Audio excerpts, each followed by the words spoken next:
আপোনাসব লগ লাগিছে। আপোনালোক মহামহন্ত, আপোনালোকে ভাগৱতৰ ৰস আস্বাদন ইতিমধ্যে বহুত কৰিলে। ভাগৱতৰ ৰস সকলোৱে আস্বাদন কৰিব নোৱাৰে।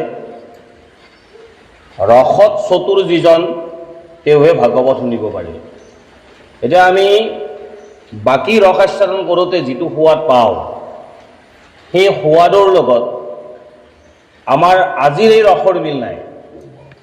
ৰস মানে আমি যেতিয়া সোৱাদ লওঁ, যিকোনো বস্তুৰ আঞ্জাৰ সোৱাদ লওঁ, ভাতৰ সোৱাদ লওঁ, অন্যান্য বস্তুবিলাকৰ সোৱাদ লওঁ, এই সোৱাদৰ লগত ভাগৱতৰ ৰসৰ যিটো সোৱাদ, সেই সোৱাদটো নিমিলে। আৰু এই ভাগৱতৰ ৰস আস্বাদন তেওঁহে কৰিব পাৰে যিজনে চতুৰতা প্ৰকাশ কৰিব পাৰে। তাৰমানে বাকীবিলাক বুদ্ধি আৰু এই বুদ্ধিৰ লগত চতুৰতাটো আছে। যিয়ে চতুৰ হ'ব পাৰে তেওঁহে ঈশ্বৰৰ নাম ৰস আস্বাদন কৰিব পাৰে। আৰু আজি সেই ৰস আস্বাদন কৰিবৰ কাৰণে আপোনাসৱে মিলিত হৈছে। আমি আপোনাসৱৰ আজ্ঞা পালন কৰিয়েই এই ৰস আস্বাদনৰ প্ৰক্ৰিয়াটোৰ মাজলৈ যাব বিচাৰিছোঁ। আৰু এইখিনি কৰিবলৈ যাওঁতে আমিতো মহামূঢ়মতী, আমি একো নাজানো। তথাপি আপোনালোকে দিয়া আজ্ঞাখিনিক পালন কৰিবলৈ আমি আগবাঢ়িছোঁ। ভাগৱত আমি বহুত পঢ়িলোঁ। আচলতে ভাগৱতৰনো তাৎপৰ্য কি, আমি সেই কথাটো বিশেষকৈ জানিব লাগে। ভাগৱত একদম শেষৰ পৰা আৰম্ভণিৰ পৰা শেষ পৰ্যায়লৈকে অহাৰ পিছত ভাগৱতৰ তাৎপৰ্যৰ কথা কৈছে দ্বাদশ স্কন্ধত। আৰু ভাগৱতৰ তাৎপৰ্য যিয়ে জানে, ভাগৱতৰ তাত্ত্বিক কথা যিয়ে জানে, ভাগৱতৰ তত্ত্ব যিয়ে অধ্যয়ন কৰি উলিয়াব পাৰে, তেওঁৱেই প্ৰকৃত ভাগৱতৰ ৰস আস্বাদন কৰিব পাৰে। আৰু আমি আজি সেই কথাখিনিকে আলোচনা কৰিব লৈছোঁ, যাতে ইয়াত এটা পৰিৱেশ হয়। আমি কিমানজনে ইয়াত ভাগৱত শুনিছোঁ সেইটোতকৈ গুৰুত্বপূৰ্ণ আমি মনোযোগ কেনেকৈ দিছোঁ আৰু ইয়াৰ পৰা আমি কেনেধৰণে সাৰ লৈ যাব পাৰিম। আমি সাৰ যদি ল'ব নোৱাৰোঁ তেতিয়াহ'লে আমাৰ জীৱনৰ একো কামত নাহিব। সেইকাৰণে সাৰ সংগ্ৰহ কৰিবলৈ আপুনি মই সকলোৱে ইচ্ছুক থাকিব পাৰিলে এই সাৰে আমাক জগতৰ পৰম কল্যাণময় পথৰ সন্ধান দিব। আৰু সেই পৰম কল্যাণময় পথ ক'ত আছে? ঈশ্বৰৰ নামৰ লগত জড়িত হৈ আছে। নামৰ লগত যিহেতু শ্ৰৱণ আৰু কীৰ্তন দুটা কাৰ্য ইয়াত সাধ্যতে হ'ব, আপোনাসৱে প্ৰত্যেকেই ইয়াৰ ৰসৰ লগত মিলিত হ'ব বুলি আশা কৰি ভাগৱতৰ তাৎপৰ্যৰ বিষয়ে আমি কিছু কথা আলোচনা কৰিব বিচাৰিছোঁ, যিখিনিলৈকে আমি যাব পাৰোঁ।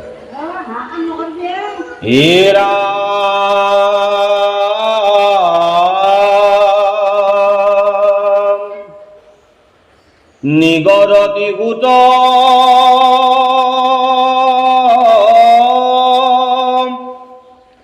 শুনিও শুনক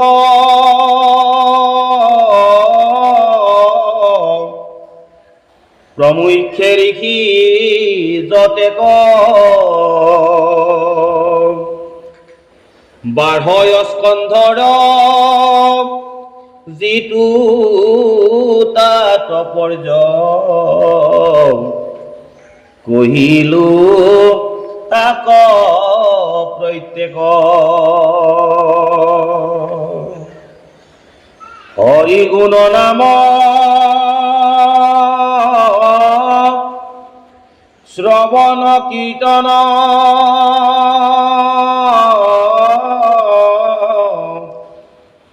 সমস্তে ধৰ্মৰ সাৰ 12 স্কন্ধ মিলি আকে প্ৰতিপাদ্যে অহুনা ফলশ্ৰুতি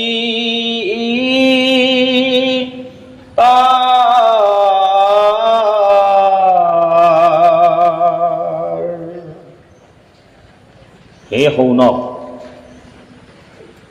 ঋষি আৰু বাকী শৌনক ঋষিৰ লগত থকা 28 সহস্ৰ ঋষি। ঋষি কিমান আছিল বাপসকল? আমি প্ৰত্যেকেই জানো ঋষিৰ সংখ্যা আছিল 60 সহস্ৰ, 60,000। আৰু এই ৬০,০০০ ঋষিৰ ভিতৰত ৩২,০০০ নিজৰ আভিজাত্য জাতি জাত্যাভিমানটোক বাদ দিব নোৱাৰা কাৰণে, জাত্যাভিন মানে উচ্চ জাতি ঋষি সাধাৰণ সুতৰ মুখেৰে ভাগৱত শুনাত তেওঁলোকে আগ্ৰহ প্ৰকাশ কৰিব নোৱাৰিলে। তাৰ আগত সুকৰ মুখে শুনিছিলে যদিও তাৰ তত্ত্বটো তেওঁলোকে অনুধাৱন কৰিব নোৱাৰিলে কাৰণে পুনৰ সেই সুতক বিভাজনৰ দৃষ্টিভংগীৰে চালে। আৰু তেওঁলোকে ভাবিলে ইমান সাধাৰণ মানুহ এজনৰ পৰা আমি প্ৰত্যেকেই ঋষি, গতিকে ঋষিত্ব প্ৰাপ্তি হোৱাৰ পিছত সাধাৰণ সুতৰ মুখেৰে ভাগৱত শুনাটো আমাৰ দ্বাৰা নহ'ব, গতিকে আমি ভাগৱত কথা ইহঁৰ মুখে নুশুনো। ৩২,০০০ মুচি গ'ল আৰু শৌনক আদি ২৮ সহস্ৰ ঋষিয়ে ভাগৱত শুনিবৰ কাৰণে তাত ৰৈ গ'ল। তাৰমানে বাপ, ঈশ্বৰৰ নামৰ প্ৰতি বিশ্বাস গৰিষ্ঠ সংখ্যকৰ নাথাকে, লঘিষ্ঠ সংখ্যকৰহে থাকে। তাৰমানে ঈশ্বৰৰ নামৰ লগত যুক্ত হ'বৰ কাৰণে কম সংখ্যক থাকিল আৰু ঈশ্বৰৰ নামৰ কথা শ্ৰৱণ কৰাৰ পৰা বেছি সংখ্যকে বাহিৰত থাকিল। আমাৰ ইয়াতো যিবিলাক কথা আলোচনা হয়, ভাগৱতৰ আলোচনাৰ বুলি জানিয়েই আমি বাৰু ইয়াত পদাৰ্পণ কৰিছোঁ। ইয়াত ভাগৱত আলোচনা হ'ব, ভাগৱত শুনিবৰ কাৰণে যিমান উপস্থিত আছে বাহিৰত তাতকৈ বেছিকৈ মানুহ থাকিব। গতিকে আমাৰ বস্তুবিলাক আমি অনুধাৱন কৰিব লাগে তেনেকৈ। আৰু ইয়াতে কৈছে যে হে শৌনক আদি ঋষিগণ, আপোনালোকে ভাগৱত শুনিলে, এতিয়া এই গোটেইবিলাকৰ তাৎপৰ্যখিনি এই ১২ স্কন্ধৰ শেষত ক'বলৈ ওলাইছোঁ, তোমালোকে মনোযোগেৰে শুনা। হৰি গুণনাম শ্ৰৱণ কীৰ্তন, হৰিৰ গুণযুক্ত নাম য'ত আছে, অৰ্থাৎ হৰিৰ গুণো আছে নামো য'ত আছে, এই হৰিৰ গুণৰ যদি কোনোবাই শ্ৰৱণ কৰিব পাৰে বা হৰি নাম যদি কোনোবাই শ্ৰৱণ কৰিব পাৰে, অথবা হৰি গুণ অথবা হৰি নাম কোনোবাই যদি কীৰ্তন কৰিব পাৰে, ই সকলো ধৰ্মৰ সাৰ বুলি কোৱা হৈছে। তাৰমানে মানৱ জীৱনত আপুনি যিমান ধৰ্ম পালন কৰে তাৰে ভিতৰত সাৰতকৈও সাৰ, উত্তমতকৈও উত্তম কি বুলি ক'লে বাপ? নাম ধৰ্ম। কাৰণ নাম আৰু গুণ য'ত আছে তাতে নাম ধৰ্মই আছে, ঈশ্বৰৰ গুণৰ ধৰ্ম আছে। গতিকে বাকী ধৰ্মবিলাকতকৈ সাৰ বুলি কৈছে মূল। এতিয়া আমি মূলটো বুজি নাপাওঁ কাৰণে অসাৰকে সাৰ বুলি সাৰক পাহৰি অসাৰক সাৰ বুলি ভাবোঁ আৰু মূল বস্তুবিলাকক আমি কি কৰোঁ? আঁতৰি থাকোঁ। গতিকে যেনেকৈ এগৰাকী মনুষ্যই নিজৰ দেহটোকে আত্মা বুলি ভাবে, কিন্তু আত্মবিচাৰটো নকৰে। মই বুলি ভাবে, এই দেহটোকে মই বুলি ভাবে, কিন্তু আত্মাৰ যিটো বিচাৰ এই বিচাৰটো কৰিব নোৱাৰে। যাৰ বাবে দেহটোকে নিজৰ বুলি ভাবি অহংকাৰপূৰ্ণভাৱে আমাৰ কামবিলাক কৰে। উদাহৰণ কি বাপ? উদাহৰণ বহুত আছে, তাৰে ভিতৰত আমি এটা উদাহৰণ যদি ল'ব খোজোঁ, মাতৃ যশোদা ভগৱান শ্ৰীকৃষ্ণৰ মাতৃ, পালিতা মাতৃ, সদায় তেওঁৰ লগতে ভগৱান শ্ৰীকৃষ্ণ থাকে।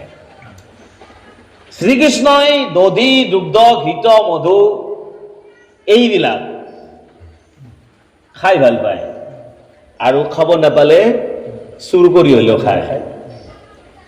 চুৰ কৰি গাখীৰ খোৱাৰ পিছত যেতিয়া যশোদা আয়ে গম পালে, গোপিনীসকলে যেতিয়া অভিযোগ দিলে, তেতিয়া শ্ৰীকৃষ্ণক কি কৰিলে?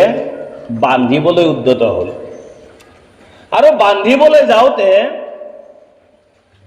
শ্ৰীকৃষ্ণক খেদি আনি যেতিয়া বান্ধিব লৈছে, প্ৰতিবাৰে ২ আঙুল নাতে। ঘৰৰ গোটেই জৰিবিলাক আনিছে, প্ৰথমবাৰতো ২ আঙুল নাতে, দ্বিতীয়বাৰতো ২ আঙুল নাতে, তাৰে পিছতো ২ আঙুলেই নাতে। এই যে ২ আঙুল, এই 2 আঙুল নতাৰ মূল কাৰণটো হ'ল তেতিয়ালৈকে যশোদাৰ মনত দুটা ভাৱৰ প্ৰকাশ ঘটি আছিল। সেই দুটা ভাৱৰ কাৰণেই ভগৱান শ্ৰীকৃষ্ণক বান্ধিব পৰা নাই। কি ভাৱ? মই আৰু মোৰ। মই বান্ধিম কাক? মোৰ চলিক। মই বান্ধিম মোৰ বুলিয়েই বান্ধিম। তই মোৰ সন্তান, তোক মই বান্ধিম। এই মই আৰু মোৰ দুটা শব্দ প্ৰয়োগ কৰি থকা কাৰণে 2 আঙুল কটা নাছিল। কিয়? মা, তুমি জানা মই তোমাক ইতিমধ্যে মাটি খোৱাৰ সময়তে এই বিশ্ব ব্ৰহ্মাণ্ডখন যে মোৰ নিয়ন্ত্ৰণত চলি আছে এই কথাটো দেখুৱাইছিলো, কিন্তু তথাপি তুমি মোক ঈশ্বৰ বুলি পাহৰি গৈ, ঈশ্বৰৰ লীলাৰ কথাবিলাকক পাহৰি গৈ তুমি মোক বাৰে বাৰে বাৰে বাৰে কি কৰা? মাতৃৰ দৃষ্টিভংগীৰে চোৱা, মায়াৰ দৃষ্টিভংগীৰে চোৱা। আৰু যিহেতু তুমি মায়াৰ দৃষ্টিভংগীৰে চোৱা, সেইবাবে তুমি মোৰ কি ধৰ্ম সেই কথাটো উপলব্ধি নকৰা। যেতিয়ালৈকে তুমি মই বান্ধিম, মোৰ সন্তানক বান্ধিম বুলি ভাবিবা, তেতিয়ালৈকে তুমি সফল হ'ব নোৱাৰিবা। শেষত যশোদাই কি বুলি ক'লে? হে কৃষ্ণ, বাৰে বাৰে তোক বান্ধিব খুজিও মই বিফল হৈ আছো। হে কৃষ্ণ, কিয় বান্ধিব নোৱাৰো? কিয়?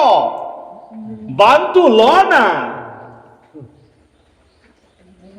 মইতো নোহোৱা হৈ গ'ল, মোৰতো নোহোৱা হৈ গ'ল। হে কৃষ্ণ, ভগৱন্ত ভকত বৎসল, তেওঁ ভকতৰ যেতিয়া প্ৰাৰ্থনা হয় তেতিয়া কেতিয়াও ৰৈ থাকিব নোৱাৰে। তো তেতিয়া ক'লে, মা, বান্ধিব খুজিছা যেতিয়া বান্ধা। প্ৰথম অৱস্থাত কৈছিল না বান্ধা না বান্ধা মাও, বান্ধাৰ সতে মৰু। এইবাৰ কৈছে বান্ধিব খুজিছা মা, বান্ধা।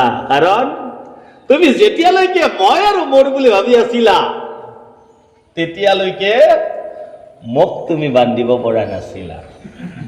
এইকাৰণে আমাক কৈছে মই বুলি অহংকাৰ সূচক কোনো কাম নকৰিব। ভাগৱতে কৈছে আমাক, কাৰণ মই বোলা বস্তুটো আমাৰ লগত নাই। মই বুলি ক'ত ক'ব দিছে? মই বুলি ক'ব দিছে, মোৰ বুলিও ক'ব দিছে। কি বুলি কৈছে বাপ? নাজানো আবাহন,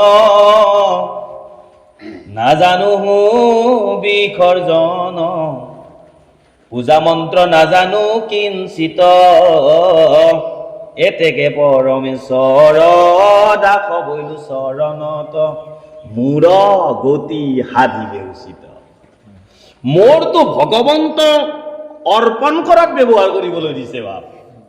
চাওকচোন, মই মোৰটোত অহংকাৰ আছে, আৰু সেই মই মোৰটো যদি ভগৱন্তক অৰ্পণ কৰা হৈ যায় তেতিয়াহ'লে ভগৱন্তৰ দাগ হ'ব পাৰি, আৰু যেতিয়া দাগ হ'ব পাৰিব তেতিয়া আপুনি ভক্তিৰ পাত্ৰ হৈ পৰিলে ভক্তিৰে ভগৱন্তক আপুনি পাবলৈ সক্ষম হ'ব।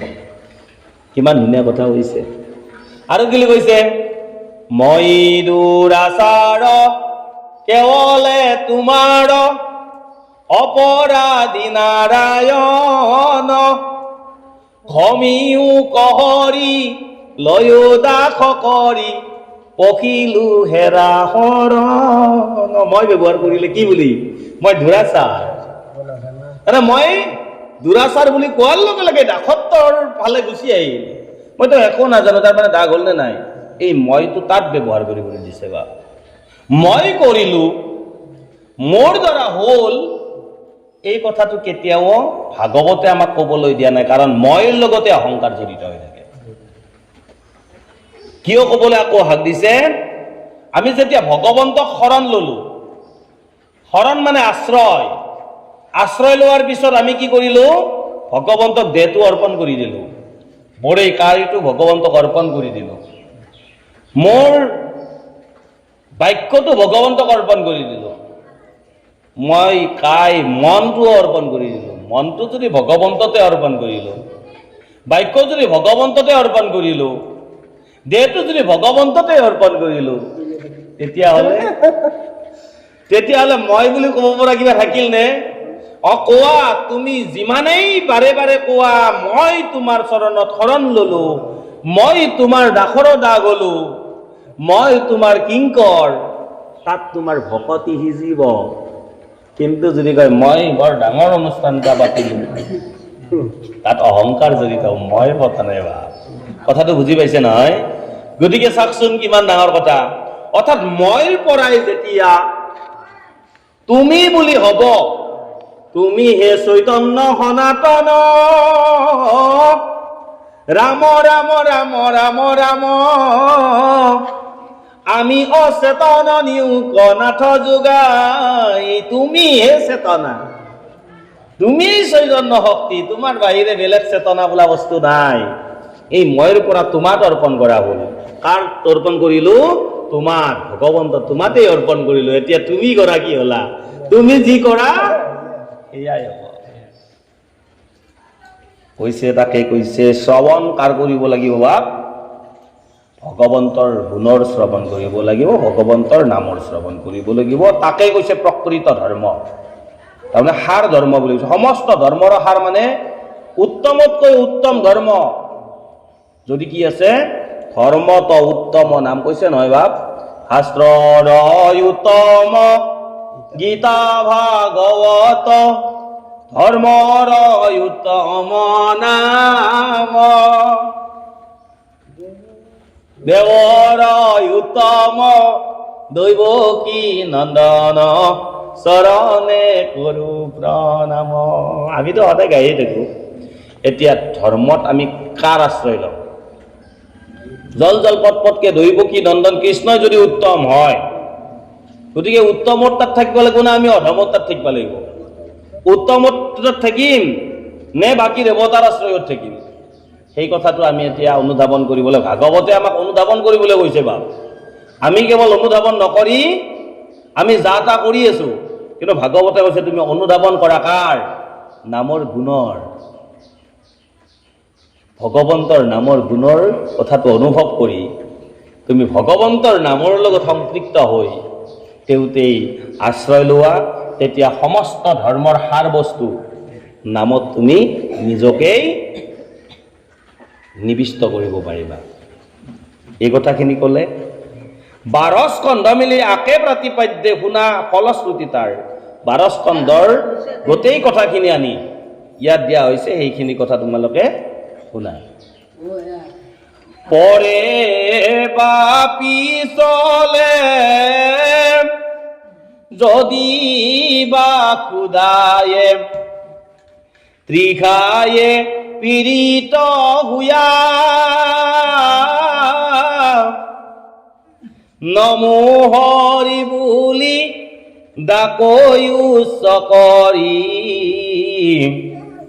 মাধৱৰ নাম লয়া। বৰ ডাঙৰ কথা ক'লে বা। আপুনি কৰবাত পৰিছে, পৰাৰ সময়তে আপুনি কি বুলি কৈছে? ৰাম কৃষ্ণ। আৰু কৰবাত পিছলিছে, তাতেও ক'ব দিছে ৰাম কৃষ্ণ। আমাৰ এতিয়া কথা নহয়, হৰি পিছল খালে খামুচিবা, হৰি পিছল খালে খামুচিবা। এতিয়া ভৰি পিছল খোৱা, জিভা পিছল খোৱা নহয় বাপ, আৰু নিজৰ দৈনন্দিন জীৱনত পিছল খোৱা, চব পিছল। য'ত উবৰি খাই পৰো, য'ত ধপকে পৰাৰ সম্ভাৱনা থাকে, তাৰমানে অধগমী ৰাস্তা য'ত আছে, আপুনি কি বুলি কৈছে? পৰে যদি কৰবাত পৰি যায় বা পিছলি যায়, যদি বা ক্ষুধায়ে আৰু ভোক লাগে, তেতিয়া কি কৰিব দিছে? আৰু কৈছে তৃষ্ণা, পানীৰ পিয়া লাগে, নমো হৰি বুলি। আপুনি হৰি বুলি এটা গ্ৰহণ কৰক, হৰি নাম ক'বলৈ নেৰিব। এই পৰতীয়ে যিয়ে ঈশ্বৰৰ নাম ল'ব পাৰে, পিয়াহতো যিয়ে ঈশ্বৰৰ নাম ল'ব পাৰে, ভোক লাগিলেও যিয়ে ঈশ্বৰৰ নাম ল'ব পাৰে, আৰু পিছল খালেও যিয়ে ঈশ্বৰৰ নাম ল'ব পাৰে, তেওঁ তাৰিব কাৰে? কাৰণ সকলো সময়তে তেওঁৰ মুখেৰে কেৱল নাম ওলাব, নামেহে গতি কৈছে নহয়, হৰি নামে হৰি নামে হৰি নামে গতি, হৰি নামে ভকতৰ কেৱল ভকতি। গতিকে হৰিৰ নামতহে আপোনাৰ ভকতি থাকিব লাগে যদি গতি লাভ কৰিব লাগে। এতিয়া গতি যদি নালাগে তেতিয়াহ'লে আপুনি সংসাৰ মানে কি যাত্ৰাতে কি কৰিব, আবদ্ধ হৈ থাকিব লাগিব। আবদ্ধ হৈ থাকিব নে আপুনি গতিৰ ৰাস্তাটো ল'ব? গতি ল'লে আপুনি গন্তব্য স্থান পাব, স্তব্ধ হৈ থাকিলে আপুনি গন্তব্য স্থান নাপায়। আপোনাৰ গন্তব্য স্থান কি? আনন্দপুৰৰ চকত গৈ চাহকাপ খোৱাও গন্তব্য স্থান, বৰমাত যাই পেলাই বেংকৰ পৰা পইচাটো উলিয়াই অনাটো গন্তব্য স্থান, আৰু পৰম প্ৰভু ভগৱন্তৰ চৰণৰ আশ্ৰয় লৈ তেওঁৰ ওচৰ পোৱাটো আপোনাৰ গন্তব্য স্থান। ঈশ্বৰৰ নামেৰে যেতিয়া আপুনি গন্তব্য স্থানৰ সন্ধান কৰিব তেতিয়া আপুনি ভগৱন্তৰ চৰণৰ স্পৰ্শ পোৱা জেগালৈ যাব পাৰিব। আৰু যদি আপুনি বোলে বৰমাত পইচা খানি উলিয়াই আনি আহাতে অলপমান জেগাটো সোমাই থৈ আহিব পাৰিম, তেনে কথা ভাবে সেই জেগাটোৱে পাব। এতিয়া আপোনাৰ গন্তব্য স্থানটো বিচাৰ কৰাটো আপোনাৰ ওপৰতে নিৰ্ভৰ কৰিব, সেই কথাটো কৈছে। গতিকে আপুনি আমাৰ যে এতিয়া মহাপুৰুষ শ্ৰীমন্ত শংকৰদেৱ গুৰুজনাই বা আমাৰ শ্ৰীমন্ত শংকৰদেৱ সংঘই প্ৰতিটো বস্তু গ্ৰহণ কৰোঁতে ভগৱন্তক অৰ্পণ কৰিবলৈ দিয়ে, তাৰ কথাটো এতিয়া বুজি পালে নহয় কিয়? আপুনি পঢ়াতেও য'ত হৰি নাম ল'বলৈ দিছে, আপোনাৰ ভোক লাগিলেও আপোনাক ভগৱন্তৰ নাম ল'বলৈ দিছে, আপুনি পিছলৈতো ভগৱন্তৰ নাম লৈছে, খোৱাতেও ভগৱন্তৰ নামে ল'ব দিছে না। গতিকে খাদ্যৰ লগতে আপোনাৰ বাদ্য বাজে। খাদ্য যেতিয়া খাব দেহটো সতেজ হৈ থাকিব, সতেজ হৈ থাকিলে আপুনি আপোনাৰ কৰ্মবিলাক কৰিব পাৰিব। গতিকে আপুনি কি কৰিব?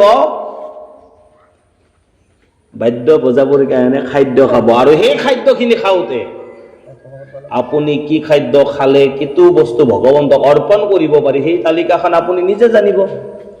মইতো আৰু বুজাই দিব লগা নাই কোনটো খাদ্য ভগৱন্তক অৰ্পণ কৰিব পাৰি। তো আপুনি ক'ত ধৰ্মত আছে এইটো ডাঙৰ কথা নহয়, আপুনি মানে শংকৰ সংগত থাকিলে বা নাথাকে সেইটোও ডাঙৰ কথা নহয়। আপুনি বাৰু ভাগৱত আলোচনা হৈ থকা জেগাত চব খাদ্য খায়নে? আপুনি বাৰু পূজা হৈ থকা সময়ত চব খাদ্য খায়নে? তাৰমানে জানে আপুনি কোনটো খাদ্য কি জেগাত খোৱা উচিত নহয়। তাৰ পিছতো আমাৰ মানুহৰ মতিটো খাদ্যত থাকে। খাদ্য মানে খাদ্য নহয়, অখাদ্যত থাকে। কাৰণ মানুহৰ খাদ্য তৃণভোজী, মানুহ জন্মতেই তৃণভোজী। তৃণভোজী মানুহবিলাকৰ মানে কি জীৱবিলাকৰ দুইবাৰ দাঁত গজে, বা গৰু ছাগলীৰো দুইবাৰ দাঁত গজে, গজে নহয়? আমাৰ মানুহৰো দুইবাৰ দাঁত গজে। তাৰমানে মানুহ তৃণভোজী। তৃণভোজী প্ৰাণীবিলাকে জুম পাতি থাকি ভাল পায়, জুম পাতি থাকি ভাল পায়। তাৰমানে মানুহক আমি সমাজ পাতি বাস কৰি আছোঁ, এইফালৰ পৰা তৃণভোজী। মাংসভোজী প্ৰাণীবিলাকৰ জিভাৰে লেলাউটি বৈ থাকে, মানুহৰ কিন্তু লেলাউটো বৈ নাথাকে নহয়। তাৰমানে মানুহ তৃণভোজী নহয় বা? তৃণভোজী প্ৰাণীবিলাকৰ মানে কি হয়, দাঁতবিলাক বৰ জোঙা নহয়, কিন্তু মাংসভোজী প্ৰাণীবিলাকৰ দাঁতবিলাক বৰ জোঙা। এইবিলাক বৈশিষ্ট্য আমি যেতিয়া চাম তেতিয়া আমি জানিম যে মানুহ তৃণভোজী প্ৰাণী। গতিকে খাদ্যৰ তালিকাখনত আমি তৃণভোজী প্ৰাণী হিচাপে তাৰ তালিকা নিৰ্ণয় কৰি ভগৱন্তক অৰ্পণ কৰিব পৰা যাব। কিন্তু তাৰ বাহিৰৰ খাদ্যবিলাকক আমি খাদ্য হিচাপে ল'ব পাৰিম নে? এতিয়া অখাদ্য হ'ব। নাখাব লগা খাদ্য মানে অখাদ্য। এতিয়া আমি কি বস্তু খালে ভগৱন্তক অৰ্পণ কৰিব পাৰিম, সেই অৰ্পিত বস্তুবিলাকেই হ'ল আমাৰ কাৰণে খাদ্য। এতিয়া সেইকাৰণে কৈছে আপুনি ভগৱন্তৰ নাম লৈ খালে অন্তত বেয়া খাদ্যবিলাক খাব নোৱাৰে। গতিকে আপুনি এই খাদ্যবিলাক ভগৱন্তক অৰ্পণ কৰি খাওক। ইয়াতো ভাগৱতে সাৰ তত্ত্বই কৈছে, ভগৱন্তৰ তাৎপৰ্য কৈছে ভাগৱতে। হে ৰাম এতে কতে তাৰ যতে পাতে কম, অনেক কোটি জন্মৰ তাতে লাগে জুই পুৰি ভস্ম হুই মহাহুদ নৰ। এইবাৰ কৈছে যদি কোনোবাই প্ৰতিটো কাৰ্যতে ভগৱন্তৰ নাম ডাকিব পাৰে, ভগৱন্তৰ নাম যদি ল'ব পাৰে, তেওঁ কৌটি জন্মৰ যিমান পাপ আছে এই পাপখিনিক কি কৰিব পাৰে? নোহোৱা কৰিব পাৰে। পাপৰ ক্ষয় হয়। আৰু সেই পাপৰ ক্ষয় কৰিবৰ কাৰণে কি কৰিব লাগিব? আপুনি ভগৱন্তক ভজনা কৰিব লাগিব। এই কথাটো কেনেকে কৈছে? আমাক কৈছে নহয়, ইয়াৰ মাজে নামৰ ভাণ্ডাৰ, মুখে বাজ হয় ৰাম নামে মৰনাম হাৰে পাপ কত কৰক্ষয়ে। মহাপুৰুষ মাধৱদেৱে বৰ ধুনীয়াকে কৈ থলে, হিয়াৰ মাজত আমাৰ নামৰ ভাণ্ডাৰ আছে। এই নামৰ ভাণ্ডাৰ থকা হিয়াত ভগৱন্ত থাকে। হিয়াৰ মাজে নামৰ ভাণ্ডাৰ, মুখে বোলো হয়। এই নামৰ ভাণ্ডাৰটো মুখেৰে কেৱল হয় হয় বুলিবলৈ হয়। যদি হিয়াত থকা ভগৱন্তক উপলব্ধি কৰি ভগৱন্তৰ নামতে সকলো হয় হয় হয় ক'ব পাৰে, কয় যদি হয় হয়, গুচিব আপোনাৰ মনৰ ভয়, ভগৱন্তই দিব আপোনাক জয়। ভাগৱতে এই কথাখিনিকে কয়। এতিয়া আপুনি ইয়াৰ মাজৰ নামৰ ভাণ্ডাৰটোক মুখেৰে হয় হয় ক'বৰ কাৰণে, মুখেৰে প্ৰচাৰ প্ৰসাৰ কৰিবৰ কাৰণে ইচ্ছা কৰিব লাগিব। ৰাম নাম যেতিয়া আপোনাৰ মুখেৰে ওলাই থাকিব, ৰাম নামে মৰণা মাৰে পাপ কত কৰক্ষয়। মৰণা মাৰিলে যেনেকে ধানবিলাক সৰি পৰে আৰু খেৰবিলাক বাহিৰ কৰি দিয়ে, আপুনিও নামৰ পৰা সেই ধনটো পাব আৰু খেৰৰ সদৃশ মায়াবিলাক আঁতৰি যাব। গতিকে এই মায়াময় জগতত থাকি মায়াৰ সংসাৰখনৰ পৰা যদি আমি পৰিত্ৰাণ পাব লাগে, পৰিত্ৰাণ সাধুনম বিনাশেষ দুষ্কৃতম, মানুহৰ মনৰ পৰা যেতিয়া দুষ্কৃতিৰ বিনাশ হ'ব তেতিয়াহে পৰিত্ৰাণ হ'ব। তেতিয়া ধৰ্ম সংস্থাপনাৰ্থী সম্ভৱ। আমি যোগে যোগে ধৰ্ম সংস্থাপন হ'ব আৰু ভগৱন্তই এই ধৰ্ম প্ৰতিষ্ঠা কৰিবৰ কাৰণে যোগে যোগে অৱতাৰ ধাৰণ কৰিছে। কিমান গুৰুত্বপূৰ্ণ কথা এইবিলাক। গতিকে কৈছে, এতেকতে তাৰ যতে পাতে অনেক কৌটি জন্মৰ, তাতে লাগে জুই পৰি ভস্ম হৈ। তাতে জুই লাগি যাব। জুই লাগিলে বস্তুবিলাক ভস্ম হৈ যোৱাৰ দৰে আপোনাৰ পাপটো ভস্ম হৈ যাব, মহা শুদ্ধ হৈ আনৰ। আৰু তেতিয়া পাপ যেতিয়া নোহোৱা হ'ব, আপোনাৰ মনৰ কি মলিনতাবিলাক যেতিয়া নোহোৱা হৈ যাব, দেহৰ মলিনতা দূৰ কৰিবৰ কাৰণে আমি চাবোন ঘঁহি চাফা হওঁ, তেতিয়া গাটো অলপমান চিলচিলা হয় নহয় বাপ? মনতো আমাৰ মল আছে, মলটো দূৰ কৰিবৰ কাৰণে এটাই ফল আছে, সেয়া হ'ল নাম লোৱা মন ভাই, নামৰ বিনে গতি নাই। হৰি নাম প্ৰেম নদী ধীৰে ধীৰে বৈ যায়, নাম লোৱা মন ভাই। মনৰ পৰা আপুনি নাম ল'ব লাগিব, মনৰ পৰা আপুনি নাম ল'ব লাগিব, নামে গতি। চাওকচোন ভাগৱত তাৎপৰ্যই আমাক কিমান ধুনীয়া কথা ক'লে, কিন্তু আমি এই কথাবিলাক মানিব নোৱাৰো। এইটোৱে আমাৰ কাৰণে পাপ লগাই লোৱা কথা। আমি শুনিলো, ইয়াৰ পৰা উঠাৰ পিছত পাহৰি গলো। গতিকে আমি জানা কথাটোকে আকৌ ভুল কৰিলো নহয়। যেনেকে আপুনি জানে শাকটো খাচা স্বাস্থ্যৰ কাৰণে ভাল, কিন্তু বহুতে আকৌ শাক ভাল নাপায় নহয় বা? মই জানাটো জানিলো শাক স্বাস্থ্যৰ কাৰণে ভাল, কিন্তু যদি নাখাওঁ মোৰ স্বাস্থ্যটো ভাল হ'বনে বা? ঠিক তেনেকৈ নামেই আমাৰ পাপৰ ক্ষয় কৰে, এই কথাটো জানো, কিন্তু পাপযুক্ত কৰ্মবিলাক কৰিয়ে থাকো, মোৰ পাপ ক্ষয় হ'বনে?